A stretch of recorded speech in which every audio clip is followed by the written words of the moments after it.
Colonel James Rexton was enjoying his morning coffee when every single alarm in Luna Defense Station Alpha began screaming at once. 27 years in the military had never prepared him for this moment.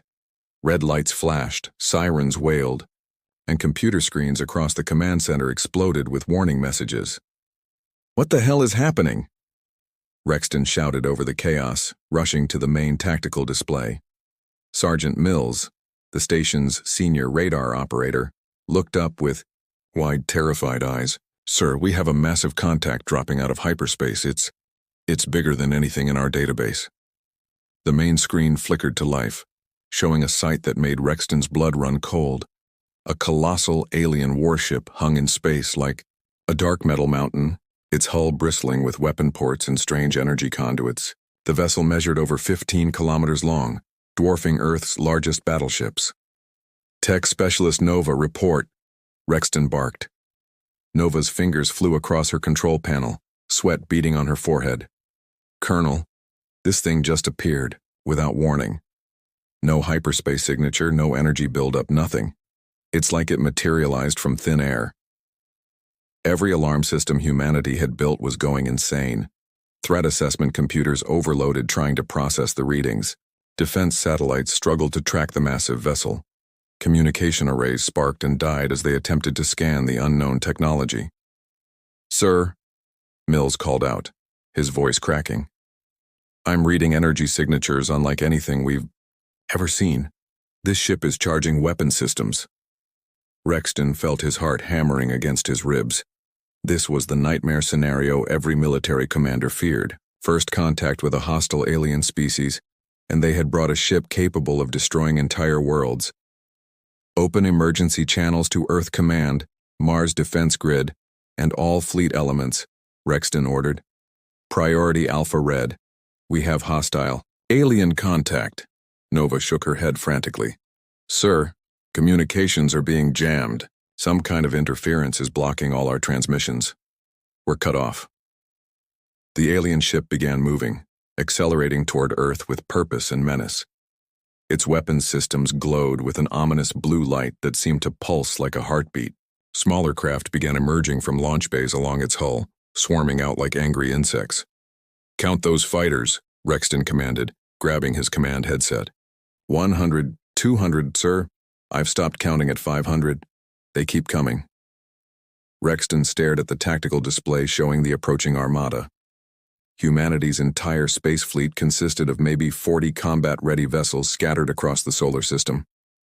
These aliens had just launched more fighters than Earth had total military spacecraft. "Mills, what's our defensive posture?" "Luna Defense Grid is powering up, but sir, our heaviest weapons are designed for asteroid deflection and pirate raiders. Nothing like this." The first wave of alien fighters screamed past Luna Station, ignoring the small human outpost entirely. Their destination was obvious. Earth hung in space like a blue marble, beautiful and defenseless, with 8 billion human lives depending on whatever happened in the next few hours. "Nova, keep trying to break through their jamming. We need to warn Earth." "Working on it, sir. But their technology is centuries ahead of ours." Rexton watched helplessly as the alien mothership approached Earth's orbit. Its weapons were fully charged now, crackling with energy that made the space around it shimmer like heat waves. He had seen enough combat to know what came next. "All hands battle stations," he announced over the station intercom. "This is not a drill. We are under attack by hostile alien forces."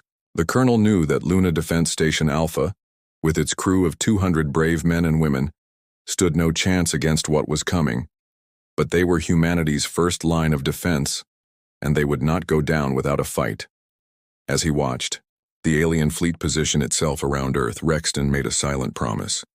Whatever these creatures wanted, whatever they planned to do to his species, humans would make them pay for every inch. Humanity might be outgunned and outmatched, but they had never backed down from a fight.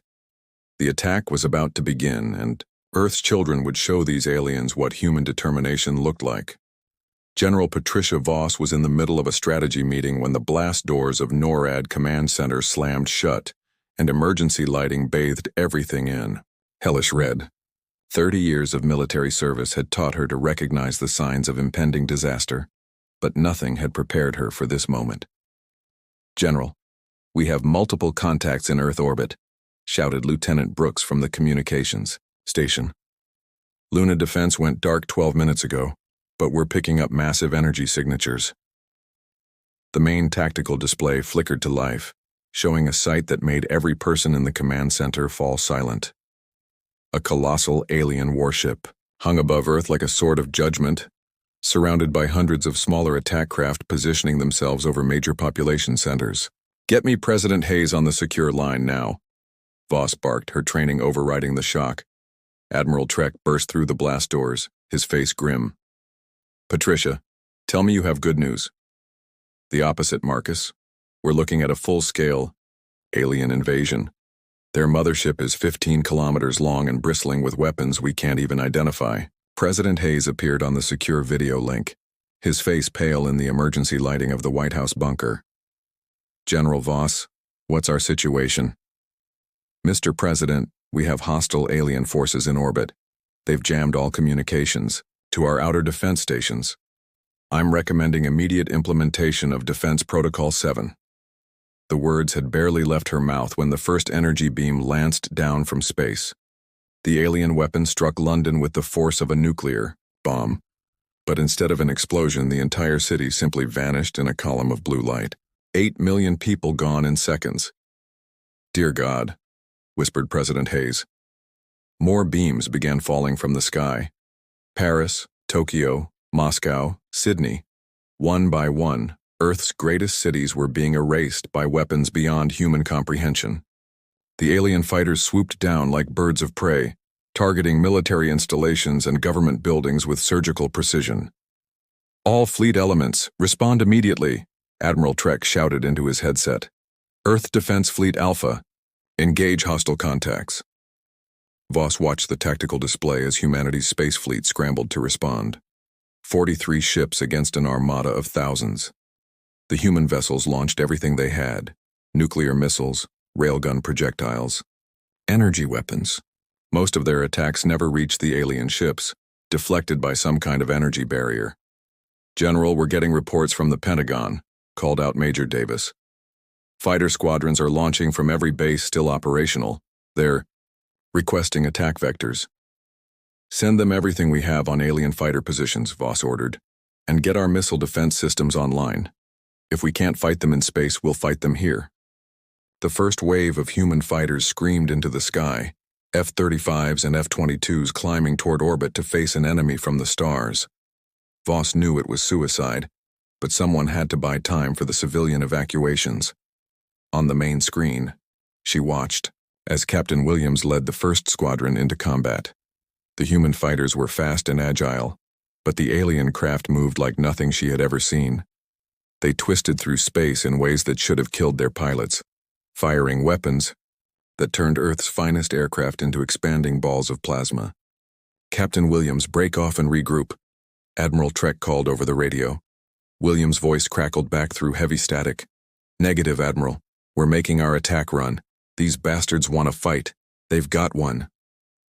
12 human fighters dove toward the alien mothership, their missiles streaking through space like angry hornets. The alien point defense systems lit up, intercepting most of the weapons, but 3 nuclear warheads punched through their shields and detonated against the massive hull. For a moment, hope flared in the command center as they watched the explosions bloom against the alien ship. Then the light faded, revealing nothing more than scorch marks on the enemy's armor.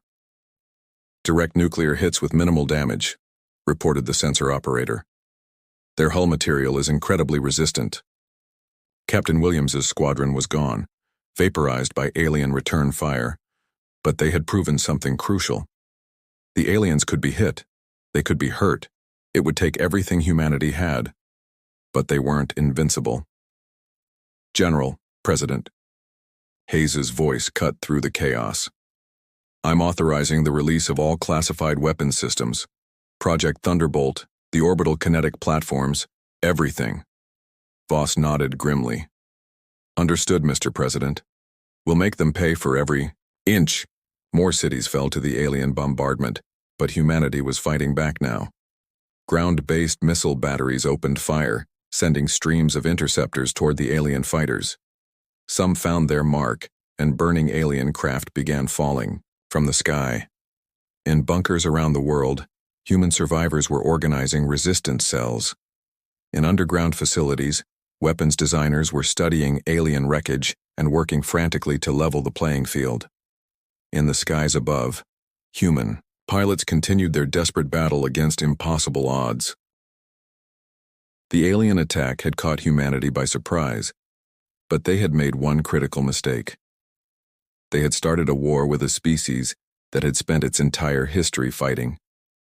Humans knew how to adapt, how to survive, and how to turn adversity into strength. General Voss stood in the red-lit command center, watching her species' darkest hour unfold on the tactical display. But in her heart, she felt something the aliens clearly didn't understand about humanity.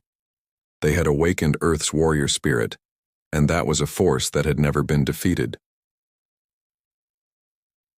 Commander Rick Stone crouched in the rubble of what used to be Times Square, watching alien patrol craft sweep through the smoke-filled canyons of destroyed Manhattan. 3 days had passed since the first attack, and the aliens had landed ground forces to hunt down human survivors. They had made their second mistake. "Contact, 200 meters northeast," whispered Sergeant Quinn through the comm unit. 3 of those spider-looking bastards. Stone peered through his rifle scope at the alien ground troops. They stood 8 feet tall on 6 mechanical legs, their bodies covered in the same dark metal as their ships. Plasma rifles hung from mechanical arms, sweeping left and right as they searched for human life signs. "Dr. Nash, you seeing this?" Stone whispered into his headset. Dr. Rachel Nash's voice crackled back from the underground bunker system. "Recording. Everything, Commander. Those leg joints look vulnerable. Hydraulic systems, maybe?" Stone had been leading resistance operations in New York for 48 hours now, ever since his Special Forces unit got cut off during the initial bombardment. What started as a rescue mission had become something much more important. They were learning how to kill these things. "Captain Wild, what's your position?" Stone asked his second-in-command. "South tunnel entrance with the civilians. We've got about 200 people down here, mostly wounded. Medical supplies are running low." The alien patrol was getting closer, their sensors sweeping the ruins methodically. Stone had watched these creatures for days now, studying their patterns, their weaknesses, their technology. They were advanced, but they weren't gods. "Nash, remember what you told me about their energy shields? They only activate when they detect incoming projectiles moving above a certain velocity. Bullets, missiles, that sort of thing." Stone smiled grimly and pulled out a combat knife. Sometimes the old ways were the best ways. He moved silently through the debris, using skills learned in a dozen Earth conflicts. The lead alien stopped just 10 feet away, its sensors scanning the area where Stone had been hiding. It never thought to look up. Stone dropped from the twisted remains of a billboard, driving his knife between the creature's neck plates. Alien, blood thick and green sprayed across the rubble as the thing collapsed. Its companion spun toward the sound, but Stone was already moving. "Now!" he shouted. Hidden human fighters emerged from the ruins, not with guns but with improvised spears, crossbows and blades. The aliens' shields flickered uselessly as primitive weapons found their mark. Within seconds, all 3 patrol members were down. "Beautiful work," came Dr. Nash's voice. "I'm detecting some kind of communication device in their helmets. If we can crack their encryption." "One step at a time, Doc. Wild, get those civilians moved to the secondary bunker. We need to study these bodies before their friends come looking."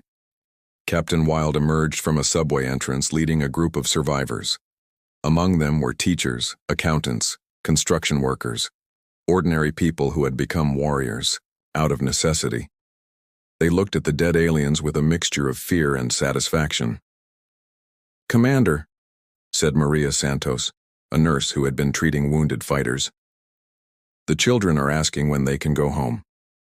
Stone looked around at the destroyed city, at the alien ship still patrolling overhead, at the brave humans who refused to give up. "Tell them we're working on it. Tell them we're going to make it safe again." Dr. Nash's voice cut through the static. "Rick, I've been analyzing the wreckage from the downed fighters. Their technology runs on some kind of quantum processing system, but here's the interesting part. It's vulnerable to electromagnetic pulses. How vulnerable? Remember those solar flares that knocked out the power grid in 2019? Something like that would fry their electronics completely. Stone felt hope stirring in his chest. Humanity had been building EMP weapons for decades. If they could coordinate a large enough electromagnetic burst, what would we need to generate that kind of pulse? Nuclear detonation in the upper atmosphere. Or if we could get to the power grid substation on Roosevelt Island, I might be able to rig something. Captain Wilde jogged over, his face grim. Commander, we've got incoming. Looks like a full search and destroy patrol. 20 aliens, heavy, weapons. Stone looked around at his ragtag group of fighters. Civilians with hunting rifles, off-duty cops with service pistols, construction workers with nail guns converted to projectile weapons. Against 20 heavily armed alien warriors, they didn't stand a chance in a straight fight. But humans had never been ones for straight fights. Everyone into the tunnels. Nash, I need you to start working on that EMP device. Wilde, take half the fighters and set up ambush positions in the subway system. What about you? Wilde asked. Stone picked up the alien plasma rifle from one of the dead patrol members. The weapon was heavy, designed for 6 armed creatures, but it would work. I'm going to give our friends upstairs something to think about. As the survivors disappeared into the underground tunnel system, Stone made his way to the roof of a partially collapsed building. The alien search patrol was moving systematically through the streets below, their sensors probing every hiding spot. He raised the captured plasma rifle and fired. The weapon kicked like a mule, but the bolt of energy struck the lead alien center mass, dropping it instantly. The others spun toward his position, their return fire turning the building's facade into molten slag. Stone was already moving, using the urban ruins like a 3-dimensional battlefield. He had spent years fighting in cities from Baghdad to Caracas, and these aliens were about to learn what urban warfare meant to a human soldier. More resistance cells were forming across the globe. In London's ruins, former SAS operators were teaching children how to make IEDs. In the mountains of Afghanistan, Taliban fighters were sharing centuries of guerrilla warfare knowledge with NATO troops. In Tokyo's subway system, Yakuza and police worked side by side to protect civilian shelters. The aliens had superior technology, but they had never faced an enemy like humanity. They didn't understand that humans got stronger when cornered, more creative when desperate, more united when threatened. Commander Stone fired another plasma burst and smiled as another alien fell.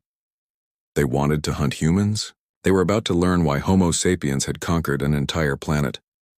Captain Lisa Morgan stood in the hidden depths of Cheyenne Mountain, staring at the most beautiful weapon humanity had ever built. 7 days had passed since the invasion began, and the Experimental Weapons Division had worked around the clock to turn human desperation into alien destruction. Status report, Engineer Briggs, Morgan commanded, her voice echoing through the reinforced bunker that housed Project Thunderstrike. Chief Engineer Thomas Briggs wiped grease from his hands, grinning despite the exhaustion carved into his face. Ma'am, she's ready. The EMP cannon is fully charged and the targeting systems are locked onto their mothership. The weapon filled half the underground chamber, a massive railgun modified to fire electromagnetic pulse warheads instead of kinetic projectiles. Dr. Nash's research from the New York Resistance had reached them through the underground communication network, and every surviving scientist on Earth had contributed to this moment. Pilot Rodriguez, are you ready for this? Morgan turned to the man they called Ghost, the only pilot crazy enough to fly the suicide mission they had planned. Lieutenant Carlos Ghost Rodriguez stood beside his modified F-22, now equipped with alien plasma weapons salvaged from our crash sites and powered by a miniaturized fusion reactor. Been ready my whole life, Captain. Just point me at the big ugly ship. The plan was insane, but it was their only shot. While the EMP cannon disabled the alien mothership's defenses, Ghost would fly directly into the vessel's hangar bay and detonate a nuclear warhead from the inside. It was a one-way trip and everyone knew it. All resistance cells, this is Thunder Bay, Morgan spoke into the global communication network. Operation Payback begins in 60 seconds. Hit them with everything you've got. Around the world, human survivors emerge from hiding places with weapons they had built from alien technology. In Moscow, former Spetsnaz operators fired plasma cannons from the ruins of Red Square. In Berlin, German engineers had converted subway trains into mobile artillery platforms. In Cairo, archaeologists had somehow managed to mount alien energy, weapons on the back of camels. 30 seconds to firing solution, Briggs announced. Morgan felt her heart hammering as she watched the tactical display. The alien mothership hung in orbit like a dark star, seemingly invulnerable after a week of human attacks, but today humanity would prove that no fortress was impregnable. Ghost, you're cleared for launch. Rodriguez's fighter screamed out of the hidden mountain runway, climbing toward space on a pillar of flame. His voice crackled over the radio, calm despite the magnitude of his mission. Thunder Base, this is Ghost. Beginning final approach to we. Target. EMP cannon is locked and loaded, Briggs reported. Firing in 3, 2, 1. Fire. The mountain shook as the massive railgun discharged, sending an electromagnetic pulse warhead racing toward the alien mothership at 20% the speed of light. The warhead struck the vessel's shield generators and detonated, sending waves of electromagnetic energy cascading through the alien ship's hull. For the first time since the invasion began, the alien mothership's lights flickered and died. Direct hit, shouted the sensor operator. Their shields are down, propulsion is offline, and I'm reading massive system failures throughout the ship. Ghost's fighter shot through space toward the crippled mothership, dodging desperate defensive fire from surviving alien weapons. I can see the hangar bay, he reported. Their fighter bays are wide open, I'm going in. Morgan watched on the screen as the tiny human fighter disappeared into the massive alien vessel. Around the world, resistance cells pressed their attacks, hitting alien ground forces while their command ship was blind and defenseless. Ghost, report your status. I'm inside, Captain. This place is huge. I can see their command center through the superstructure. Setting the warhead timer now. The nuclear device Ghost carried wasn't one of Earth's city killers. It was a small tactical warhead, but inside the alien ship's hull, it would be more than enough to cripple their command and control systems. Timer set for 60 seconds, Ghost reported. It's been an honor serving with you all. The honor was ours, Ghost. Give them hell. Rodriguez's fighter screamed through the alien ship's corridors, heading for the central command chamber. Alien. Crew members scattered before him, their elegant forms no match for human determination in a fighter jet, traveling at Mach 3 inside their own ship. 15 seconds, Ghost's voice was steady. Tell my kids their daddy helped save the world. The explosion lit up the entire mothership from within. Secondary detonations cascaded through the vessel as alien power systems overloaded and weapon magazines cooked off. The massive ship began listing in orbit, pieces of its hull spinning away into space. But more importantly, every alien ground unit on Earth suddenly stopped moving. Without their command ship coordinating their actions, the invaders were reduced to individual units, confused and vulnerable. All resistance cells, this is Thunder Base, Morgan announced. The mothership is crippled. Their ground forces have lost coordination. This is our chance. Attack now, attack everywhere. Show them what happens when you mess with humanity. From every hiding place on Earth, human fighters poured out to engage the confused alien forces. Without central command, the invaders found themselves facing opponents who knew every street, every building, every hiding place on the planet they were trying to conquer. In New York, Commander Stone led his resistance fighters in a final assault on the alien garrison in Central Park. In London, the SAS emerged from the underground to reclaim Buckingham Palace. In Tokyo, samurai descendants fought alongside Yakuza and police to drive the invaders from the Imperial Palace. The tide of war had turned. The aliens still had superior technology, but they had lost their greatest advantages: coordination and surprise. What they faced now was humanity at its most dangerous, desperate, angry, and united by a common enemy. Captain Morgan stood in the bunker, watching tactical displays light up with human victories across the globe. Ghost Rodriguez was gone, but his sacrifice had given humanity a fighting chance. The war wasn't over, but for the first time since the invasion began, Humans were winning. The aliens had come to Earth expecting to conquer a primitive species. Instead, they had awakened a sleeping dragon, and now they were learning why humanity had clawed its way to the top of their world's food chain through pure determination and an absolute refusal to surrender. Major Dan Cooper floated through the twisted corridors of the alien mothership, his boarding team's magnetic boots clanking against the metal deck plates. 12 hours had passed since Ghost Rodriguez's heroic sacrifice, and now Cooper led the final assault to end this war once and for all.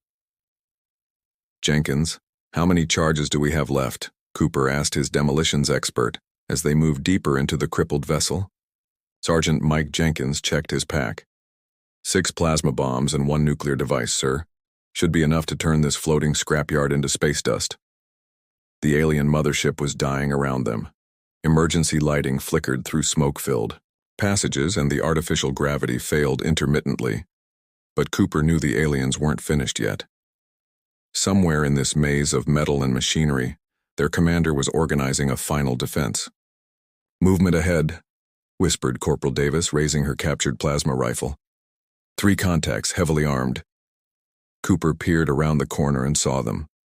These weren't the spider-like ground troops they had been fighting on Earth.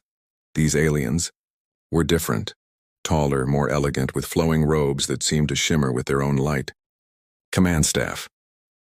Remember what the Resistance learned," Cooper whispered. "Their personal shields don't stop slow-moving objects. Jenkins, you still have those combat knives?" The final battle began not with explosions and plasma fire, but with human warriors charging down a starship corridor with steel blades in their hands. The alien commanders fell back in confusion as primitive weapons tore through their advanced defenses. Cooper tackled the largest alien, driving his knife between the creature's chest plates. Green blood sprayed across the corridor walls as the thing collapsed, its dying breath forming words in accented English. "You cannot understand. We came to save you." "Save us from what?" Cooper demanded, but the alien was already dead. Jenkins planted charges on the bulkhead leading to what their captured intelligence identified as the command center. "Ready to breach, Major." The explosion tore through alien metal like paper, revealing a vast chamber filled with holographic displays and control stations. At the center stood a single figure, the alien fleet commander, tall and proud despite the destruction surrounding him.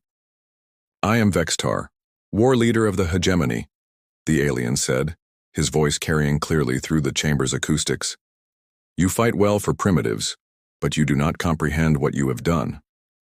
Cooper kept his plasma rifle trained on the alien commander while his team secured the room.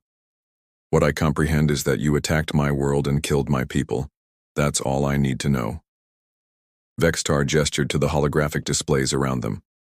Images appeared showing other star systems, other worlds. All of them were dark, lifeless, consumed by some spreading shadow that moved between the stars. "The Devourers come," Vextar said simply. "They consume entire civilizations, leave nothing but empty space in their wake. We have been fleeing them for 1,000 years, and now they approach this sector." "So you thought you'd conquer Earth first?" Jenkins spat. "We thought to prepare you, to make you strong enough to stand with us when they arrive. Your species shows promise, but you are scattered, divided, weak." Cooper stared at the images of dead worlds, feeling a chill that had nothing to do with the failing life support systems. "You could have asked for our help instead of attacking us." Vextar's laugh was bitter. "We tried that approach with 17 other species. They all refused to believe the threat was real until it was too late. We thought fear might unite you where diplomacy failed." "You were wrong," Cooper said simply. "We united anyway. Against you." The alien commander nodded slowly. "Yes. Perhaps that was the lesson we needed to learn. Humans do not bend. They break, or they triumph." Jenkins was setting charges around the command center, preparing to finish their mission. But Cooper found himself hesitating. "These Devourers, how long do we have?" "Their scout fleets will reach this system within 50 of your years. The main force will follow within a century. Cooper made a decision that would change human history. Instead of ordering Jenkins to detonate the charges, he lowered his weapon. "Sergeant Jenkins, stand down." "Sir?" "War Leader Vextar, I'm prepared to offer you a deal. Your surviving forces surrender immediately. You share everything you know about these devourers and help us prepare to fight them. In return, you live to see whether humans can succeed where your other allies failed." Vextar studied the human officer for a long moment. "You would trust the word of your enemy?" "I would trust the word of someone who came here to save my species, even if you went about it in the stupidest way possible." The alien commander touched a control panel, and throughout Earth's orbit, the surviving alien ships powered down their weapons and began transmitting surrender codes. Cooper opened his comm channel to Earth. "Thunderbase, this is Major Cooper. The alien commander has surrendered. The immediate threat is over, but we have a bigger problem coming." 3 months later, Cooper stood in the rebuilt United Nations building in New York, watching human and alien engineers work side by side on defensive preparations. The war had cost humanity dearly. 3 billion dead, dozens of cities destroyed. But it had also forged them into something stronger.